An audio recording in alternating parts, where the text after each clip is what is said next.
Family life was very lacking. I don't remember much of it because I think I spent a lot of time blocking a lot of it out. Been technically on my own since I was like 10. When I was 13, I got emancipated because it was more lucrative for my father. Yeah, so I had to find work. So I had somebody that was like a father figure to me, but he was also a bookie, and I ran numbers for him. People wouldn't always pay their debts, and so I would go with him, and we would get our money any means possible. It got to a point where beating somebody up was as easy as breathing, really.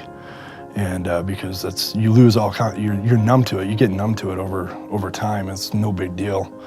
I ended up selling cars, and I was really good at that because I'm a master manipulator anyways, at that point in my life, because you had to be. If you're on the streets or this or that, you did what you had to do to survive no matter what. And at that point, I had met somebody, I got married, and I have two beautiful, beautiful children. Life was just kind of going along, we had the big house, nice car. I had some back problems, and I went to the doctor. I started taking pain medication, and I'm an extremist. I don't do anything halfway. And man, once I got that feeling, I did them all, and then some. As time went on, I lost my house. My significant other at that time, she ended up moving up to Wairika. So at this point, I have nothing left. Not even pictures, not even clothes, not even. And then I wasn't seeing the kids at all, so then I started smoking dope, meth. It covered the pain, At that point, I picked up dealing. I found Clay Street, and it was right up my alley for what I needed to do over there, and so I was there for a long time, and it got to a point where nothing really happened in that neighborhood without me knowing about or being okay with it. Ran into Bethel, the students were in that neighborhood, so I'd be running drugs all day long, most of the night, but for a good 2-3 hours, I'd end up over at the student's house, and there was, didn't matter to them, just didn't matter to them that what I was doing. They loved me fiercely,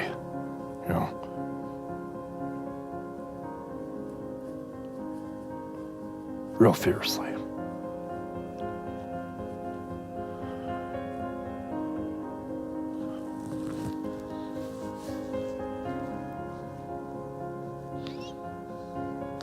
So then I tried to go to church with them, and I couldn't even sit through a worship service without just bawling. I would have to get up and leave. I had lost all hope that nothing was ever going to change, that I'd never see my children again, that I would never have anything again. So I had actually tried to stop doing drugs, and I couldn't do it. But they didn't condemn me either. They still loved me. And at that point, I had actually, because of them, I'd actually started going to my court dates. And I got I got sentenced. They told me that I was going to go to state prison. And and I got remanded right there. So in other words, I got taken into custody. So I was sitting in holding cell. I said, I told God, I said, you drive, I'll ride, whatever you say goes.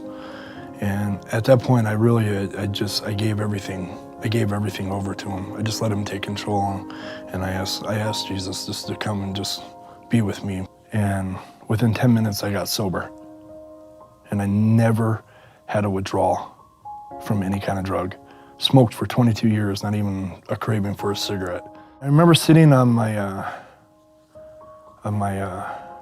flat, my bed, And I asked the Holy Spirit just to come and tell me what's next. And we started a Bible study. That was pretty much what, it just kind of all fell into place. And it ended up being so big that for the last 45 minutes before lights out, they would open both tiers so everybody could come out to Bible study. So those Bible studies were pretty powerful. People were getting saved. People were getting just healed of things. To see these men they're broken, and just, these tough guys just break down and go, wow, what a big God. Finally, I got sent off to high desert, and that was, I wasn't scared. I actually remember when we pulled up and getting out, we were at the gate. First time I've ever seen, 12-foot high fences with razor sharp barbed wire all through it. And I looked at it and laughed and was excited to be there, because I knew that God wouldn't be sending me there unless he had something for me to do. I ended up spending so much time with God that I would literally feel the Holy Spirit walk next to me and whisper things in my ears. And about people, for myself. And we had a chapel in there that I volunteered at. And I ended up having a lot of favor with inmates and COs, because everything that I said that I walked the walk and talked the talk. I didn't stray from it. And so I taught Celebrate Recovery.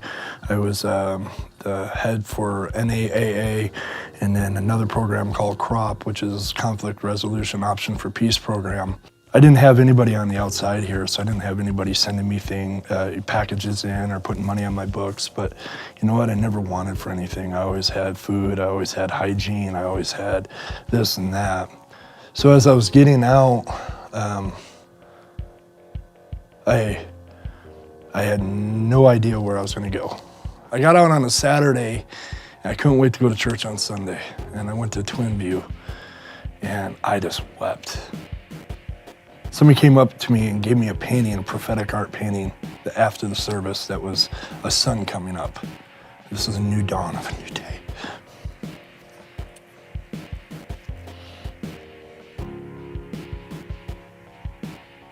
I started volunteering as security, doing security there, and just absorbing everything that was around me. About 3 months ago, I had to sit down with the guy that does the hiring for security. Within a day, I did paperwork and they hired me on. At this point in my life, I'm about to marry the most incredible woman in my life that I've ever met in my life. She loves my heart the way it needs to be loved. I've waited my whole life for a love like this. Now, because our God is a God of restoration and reconciliation, that I can go see my children whenever I want to. And I actually have a good friendship. Me and my ex-wife, we have a workable relationship, a talkable relationship. What I want to see is just the most unwanted wanted again. I want to be that face that they reach out to help them really receive the Father's love. Isaiah 61:7 that says that your shame will be replaced with double honor. And I experience that on a daily basis. Doesn't matter where you've been, doesn't matter what you've done. You know what? If you take one step forward, he'll come running. Because I'm living proof that the worst of the worst can become the best of the best.